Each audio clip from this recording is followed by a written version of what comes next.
बिस्मिल्लाहिर्रहमानिर्रहीम, अस्सलाम वालेकुम, वेलकम टू द बीनर सलीम शो। वो बड़े बुजुर्ग हमेशा ये कहते हैं कि जहां आपको मदद की उम्मीद ना होना, मुश्किल हालात में मदद वहीं से आ जाती है। ऐसा ही कुछ इमरान खान साहब के साथ हुआ।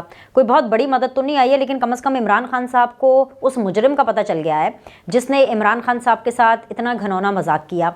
और वो मजाक यही है कि आपको पता है लीक्स का दौर चल रहा है, जिसकी देखो बस लीक्स आ रही हैं। आजकल तो खैर सबसे ज़्यादा इमरान खान साहब और उनकी बेगम की ही आ रही हैं, पीटीआई के लोगों की ज़्यादा लीक्स आ रही हैं। तो ऐसे में इमरान खान साहब को तो मुझे लगता है कि करोड़ों दफ़ा शहबाज शरीफ का शुक्रिया अदा करना चाहिए, उनको कहना चाहिए शुक्रिया शहबाज शरीफ। क्योंकि आपको पता है कि कुछ अर्से पहले एक शहबाज शरीफ साहब की ऑडियो लीक हुई थी, जिसके अंदर उनकी गुफ्तगू थी मरियम नवाज़ साहिबा के साथ, और फिर उसको लेकर के काफ़ी शोर होगा मचाया गया, जिसके अंदर यही मरियम नवाज़ साहिबा जो हैं कुछ बातचीत कर रही हैं कि जी मेरे दामाद हैं राहील और उनको कुछ मशीनरी चाहिए और इंडिया से आनी है, एक्सेट्रा एक्सेट्रा। आपको पता है कि उस लीक के बारे में क्या है। मैं आपको पता है मैं लीक्स के कभी भी कंटेंट में नहीं जाती और जाना भी नहीं चाहिए, लेकिन खैर एनीवेज लीक्स तो लीक्स हैं और लीक्स की अपनी एक अहमियत होती है, क्योंकि जो लीक्स हैं उनके ऊपर ख़ास तौर पर सियासतदानों का करियर डिपेंड करता है। तो इमरान खान साहब को कहना चाहिए शुक्रिया शहबाज शरीफ, क्योंकि जैसे ही शहबाज शरीफ साहब की वो वाली लीक्स आई थी तो एक हलचल मच गई थी। सबने कहा कि ठीक है जी, इसके ऊपर इंक्वायरी होनी चाहिए। पीटीआई ने इसके ऊपर खूब अपनी सियासत चमकाई, ये कह करके कि देखिए जी मरियम नवाज़ साहिबा तो किस तरह से अपने काम करा रही हैं। हालांकि उस लीक्स के अंदर भी जिन जिन लोगों ने भी वो लीक सुनी है, उसके अंदर ने शहबाज शरीफ साहब ने समझाया ही था, कोई हामी नहीं भरी थी और ना ये काम हुआ जो भी मरियम नवाज़ साहिबा कह रही थी। लेकिन इसको ये रंग देने की कोशिश की गई कि भाई वज़ीर आज़म तो शहबाज शरीफ है, लेकिन जो सारी हुक्मरानी है वो मरियम नवाज़ के पास है। बस ये होना था, आग लगी हुई थी हर जगह पे, नई नई इन लोगों ने हुकूमत संभाली थी।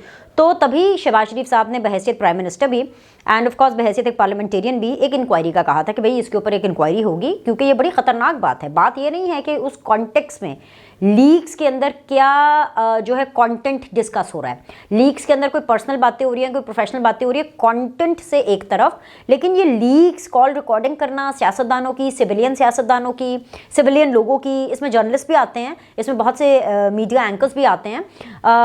ये नहीं होना चाहिए। मतलब कि सर्विलेंस जो है वो बहुत लोगों की होती है, सिर्फ सियासतदानों की नहीं होती, जजेस की भी होती है, कुछ फौजी ऑफिसर्स की भी होती है, और हम सबको पता है कि इदारे करता है, या आईबी करती है या आईएसआई करती है।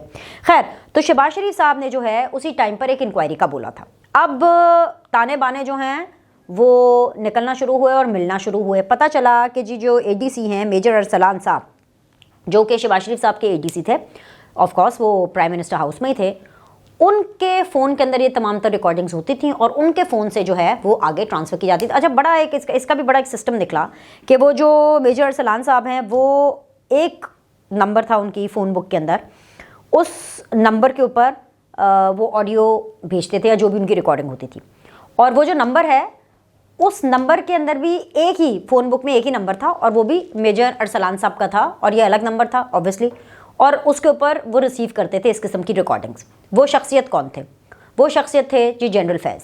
वो जनरल फैज़ जिससे इमरान खान बहुत अरसे तक फैज़याब होते रहे, और जाते जाते ये उनकी फैज़याबी की ही हरकतें थीं कि जो इमरान खान साहब को इतना ज़्यादा धचका लगा करके चली गई।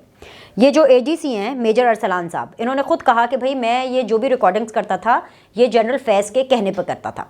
खैर जी, वो जनरल फैज़ साहब ने तो अर्ली रिटायरमेंट ले ली, हैवन सेड दैट। लेकिन मैं आपको एक कहानी बताना चाहती हूँ, और ये हकीकत पर मबनी है, ये कोई झूठ कहानी नहीं है, ये कोई ऐसे कोई अफसाना थोड़ी है।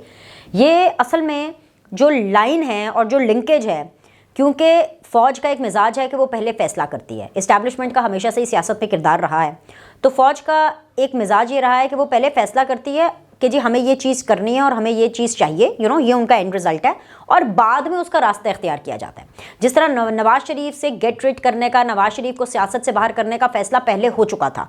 अब वो किस तरीके से होना था, कभी डॉन लीक्स करने की कोशिश की गई, कभी धरना करने की कोशिश की गई, बहुत कुछ करने की कोशिश की गई, लेकिन फिर लीक्स की बेस के ऊपर, जी हाँ वही लीक्स जिसका फिर से जो है माहौल गर्म है, तो फिर लीक्स की बेस के ऊपर नवाज शरीफ साहब की एज ऑफ नाउ जैसे मैं बात कर रही हूँ, उनको पार्लियामेंट्री सियासत से बाहर किया गया। और जाहिर सी बात है सियासत से अभी बाहर हैं, इलेक्शन कंटेस्ट नहीं कर सकते, डिस्क्वालिफिकेशन है।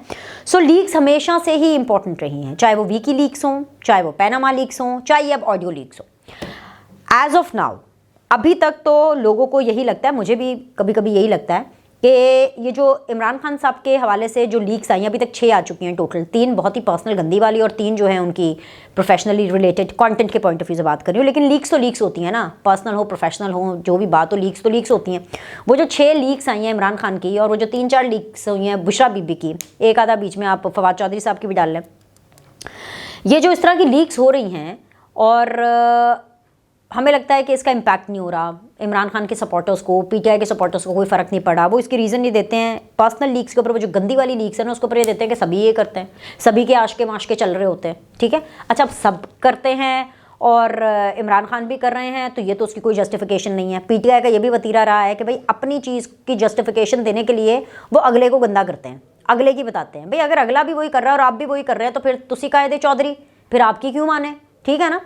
तो एक तो ये, और ये लग रहा था कि भाई लग रहा है अभी भी कि जी इमरान खान साहब को इससे कोई फ़र्क नहीं पड़ने वाला, पीटीआई को इससे कोई फ़र्क नहीं पड़ने वाला। लेकिन ये गलत फहमी है, फ़र्क पड़ेगा क्योंकि जब ये लीक्स आती हैं ना तो इनका फ़र्क आहिस्ता आहिस्ता, they are like slow poisoning, you know, थोड़ा थोड़ा जहर देना, थोड़ा थोड़ा जहर देना, और ये मामला शुरू हो चुका है। तो प्रोजेक्ट इमरान खान के फ्लॉप होने के बाद अब प्रोजेक्ट इमरान खान को समेटने की बारी आ गई है, उसको बंद करने की बारी आ गई है। और उसको बंद कैसे करना है, क्योंकि जो इमरान खान है वो तमाशबीन है, तमाशा लगा लेते हैं हर जगह पे, यू नो, और धमकाना भी शुरू कर देते हैं। तो उनसे अब निपटना कैसे है? तो निपटने के लिए वो तमाम फैज़याबी का जो दौर है वो काम आएगा। जनरल फैज़ हमीद फिर से काम आएंगे, और इसलिए मैं कहती हूँ कि इमरान खान को शुक्रिया शहबाज शरीफ कहना चाहिए, क्योंकि उन्होंने ऑडियो लीक्स के हवाले से तमाम तर ताने बाने जिस शख्स की तरफ जा रहे हैं वो है जी जनरल फैज़ हमीद। हुआ क्या कि जनरल पाशा हों या जनरल ज़हीरुल इस्लाम हो और उसके बाद जनरल फैज़, ये जो तीनों शख्सियात हैं इन्होंने एक ही एजेंडे पर काम किया है, और इनका एजेंडा ये था कि इमरान खान को ऊपर कैसे लाना है, इमरान खान के लिए स्पेस कैसे बनानी है, इमरान खान को कैसे फैसिलिटेट करना है, पूरे सिस्टम को कैसे मैनूवर करना है इमरान खान के लिए। और ये तीनों शख्सियात बहुत इंपॉर्टेंट रही हैं माजी में, और अभी तक जो है, जो लास्ट जो जनरल फैज़ साहब की जो अपॉइंटमेंट थी तब तक भी वो इमरान खान साहब के साथ राब्ते में थे। इमरान खान साहब उनसे और उनके सपोर्टर्स यानी पीटीआई के जो मेंबर्स थे उनसे मुलाकातें होती रहती थी। ठीक है, तो ऐसे में तो है नहीं ना कि जो जनरल पाशा साहब के टाइम पर जो ऑडियोज़ रिकॉर्ड हुई जो कि आयला मलिक वाली हैं जो कि आ रही हैं, या ज़हीरुल इस्लाम साहब के टाइम पर जो रिकॉर्डिंग्स हुई, रिकॉर्डिंग्स हुआ करती थी ना, क्योंकि इदारे करते हैं, आईएसआई भी करती है, आईबी भी करती है। आपको याद है कि रिसेंट टाइम्स में जब राहील शरीफ साहब आर्मी चीफ थे तो उस टाइम पर आईबी ने ये कॉल पकड़ी थी जिसके अंदर जो उस टाइम के जो ज़हीरुल इस्लाम साहब थे वो गुफ्तगू कर रहे थे कि किस तरह से नवाज शरीफ को सियासत से बाहर करना, पूरी प्लानिंग और मैनिपुलेशन कर रहे थे। और फिर वो आईबी ने ही वो ऑडियो पकड़ी थी और आईबी ने वो ऑडियो नवाज शरीफ साहब को दी और नवाज शरीफ साहब ने जो है वो आगे डायरेक्ट राहील शरीफ साहब को दी, और इसी वजह से जो डिले हो गया प्रोग्राम नवाज शरीफ साहब को बाहर निकालने का, वरना नवाज शरीफ साहब पहले पैनामा से पहले ही चले जाते। तो फिर नवाज शरीफ साहब ने कहा ये देखें जी, ये देखें, ये पकड़ें जी राहील शरीफ साहब, ये आपका इदारा क्या कर रहा है। और फिर राहील शरीफ साहब ने उसके बाद कहा कि चले ठीक है, मतलब he intervened and he tried to handle the situation. वो अलग बात है कि उसके बाद भी बहुत कुछ हुआ, उसके बाद भी बहुत सी सारी चीज़ें हुई, लेकिन कहने का मतलब ये है कि जो कड़ियाँ मिल रही हैं, जिस तरह से मेजर अरसलान की कड़ी डायरेक्ट जनरल फैज़ से मिल रही है, उसी तरह ये जो रिकॉर्डिंग्स इमरान खान साहब की ऑडियो लीक्स आ रही हैं, ये ओवरनाइट नहीं हुआ, ना इसका असर ओवरनाइट होना है। ये over the period of time बनी, 2011, 2012, 2013, 2014 बनती चली आ रही हैं, रिकॉर्डिंग्स होती चली आ रही हैं। और फिर जब इमरान खान साहब वजीर आजम बने तो इमरान खान साहब तो खुद कहते थे डीजीआई तो आइज एन ईयर होता है, उसका तो काम है कि आपने जो रिकॉर्डिंग्स हैं वो करनी है क्योंकि सिक्योरिटी पर्पस के लिए होनी चाहिए। अब वो जो उस टाइम पे भी रिकॉर्डिंग्स हुई हैं वो की जनरल फैज़ ने ही हैं, वो जनरल फैज़ ने रिकॉर्डिंग्स की हैं क्योंकि उस टाइम पे डीजीआई वो थे। तो अब जनरल फैज़ से पूछा जाए, इमरान खान को अगर सवाल पूछना है तो जनरल फैज़ से पूछे कि भाईजान मेरी रिकॉर्डिंग कितने चली गई हैं, कौन लीक कर रहा है, क्योंकि रिकॉर्डिंग्स तो उन्हीं की छतर छाया में हुई है। ये जो रिकॉर्डिंग्स हुई हैं ये अम्ब्रेला जनरल फैज़ का था। अब जाहिर सी बात है जब आप एक डीजीआई होते हैं तो आपके पास माजी के कंटेंट, माजी की चीज़ों के ऊपर भी एक्सेस होता है और हालिया चीज़ों पर भी एक्सेस होता है। ठीक है, जब जनरल फैज़ डीजीआई थे तो उस टाइम पर माजी में यानी पाशा साहब के टाइम पर, ज़हीरुल इस्लाम साहब के टाइम पर वो जो तमाम चीज़ें थी उसका जो भी मवाद था वो ऐसा नहीं था कि जनरल फैज़ की दस्तरस में नहीं था। जनरल फैज़ उसको डिस्ट्रॉय करना चाहते, ख़त्म करना चाहते, कुछ भी इमरान खान को मदद करने के लिए कर सकते थे, लेकिन वो नहीं किया गया। एक और सवाल जो इस हवाले से उठ रहा है और उठेगा आगे भी जा करके, वो ये है कि भाई अगर लोगों को पता था, जिन लोगों ने ऑडियो रिकॉर्ड की उस टाइम पर, कि कैरेक्टर में इमरान खान साहब इस तरह से पाए जाते हैं, तो उनको फिर वजारत उज़्मा पर बिठाना ये पाकिस्तान के अवाम के साथ ज्यादती है। क्योंकि जब आप बड़े बड़े ओहदों पर होते हैं, एक मामूली सी बंदे ने नौकरी लेनी होती है तो कहते हैं जी जाओ जी कैरेक्टर सर्टिफिकेट लेकर आओ। अरे एक यूनिवर्सिटी से दूसरी यूनिवर्सिटी में जाना होता है तो जी कैरेक्टर सर्टिफिकेट और सिफारिशें टीचरों की इकट्ठी करनी पड़ती हैं। ये तो फिर मुल्क के वजीर आजम की बात है, जजेस हो, जर्नैल हो, हर एक की एक कैरेक्टर को देखा जाता है। अच्छा, अब हालांकि वो पूरा प्रोसेस भी बहुत ज़्यादा क्वेश्चनेबल है, how this happens in Pakistan, लेकिन कैरेक्टर बहुत ज़्यादा मानी रखता है। तो वो जो सिलसिला शुरू हुआ है, और अब जो बात यहाँ तक पहुँच गई है कि शहबाज शरीफ की ऑडियो के बाद जिस तरीके से लीक्स के जो मुर्तकिब पाए गए लोग हैं वो पकड़े गए हैं, और डायरेक्ट जो ताने बाने, मतलब मेजर जनरल से तो नीचे कोई जा रहा है ना, मेजर अरसलान है और वहाँ पे जनरल फैज़ है, मतलब मेजर जनरल के लेवल के ऊपर ये सारी चीज़ें हो रही हैं। तो ये चीज़ें रुकने वाली नहीं है भाई। ये जो ऑडियो लीक्स का सिलसिला है, जिस तरह पैनामा नवाज शरीफ की सियासत को विकी लीक्स बहुत से लोगों के करियर्स को तबाह करके चला गया, उसी तरह ये ऑडियोज़ आप देखेंगे बाय द टाइम इलेक्शंस आते हैं, बाय द टाइम ये मौका आता है कि अवाम के कचहरे में इमरान खान को दोबारा खड़ा करना पड़े, तो ये डैमेजिंग होंगी। अभी तो लग रहा है कि शायद नहीं होंगी, लेकिन ये उस टाइम तक मामला पकेगा, गर्म होगा, और ये बात बहुत दूर तक जाएगी। इसका फ़ायदा इमरान खान साहब को नहीं होगा। कहीं ना कहीं इमरान खान अभी भी इस चीज़ को अंडर एस्टिमेट कर रहे हैं, और इसी वजह से वो इसके ऊपर खुल करके बात नहीं कर रहे। सिर्फ ये कह रहे हैं गुनाहों पे पर्दा डाल दो, सिर्फ ये कह रहे हैं कि नहीं होना चाहिए, मुझे खामोश करने के लिए इस तमाम तर चीज़ें की जा रही है। अभी भी इमरान खान रूट कॉज पर नहीं जा रहे। एक और इसकी मैं छोटी छोटी आपको जाते मिसाल दे देती हूँ, छोटी सी। आयशा गुल अलई आपको याद होगी।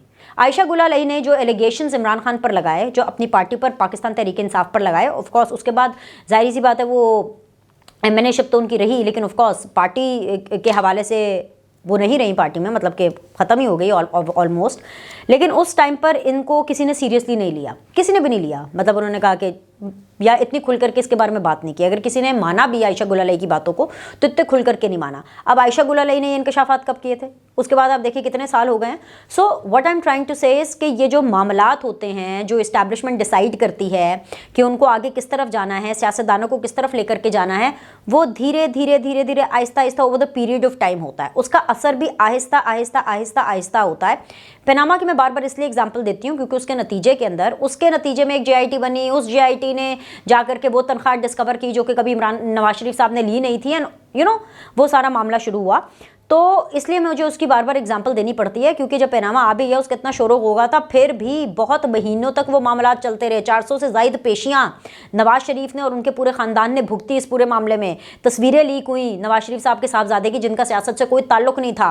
मरियम नवाज़ को अप फ्रंट आना पड़ा, और वहाँ से हमने देखा कि मरियम नवाज़ का एक बूम हुआ। लाइक जिस तरीके से वो अकेली आती थी पेशियाँ अटेंड करने के लिए, और फिर there was no looking back, मतलब कि वो एक तरह से ब्लेसिंग इन डिस्गाइज साबित हुआ मरियम नवाज़ के लिए। कहने का मतलब ये है कि ये आहिस्ता आहिस्ता स्लो पॉइजनिंग ऐसी होती है कि सियासतदानों को इनका फ़र्क पड़ता है। तो इमरान खान साहब को भी इन ऑडियो लीक्स का बहुत फ़र्क पड़ेगा, बल्कि ये डबल ट्रिपल इनके साथ जो है वो बहुत ज़्यादती होने वाली है इमरान खान साहब के साथ, क्योंकि इनकी वीडियोस भी आ जाएंगी। वो ये ऐसी वीडियोस हैं जो कि चीदा लोगों ने देखी हैं।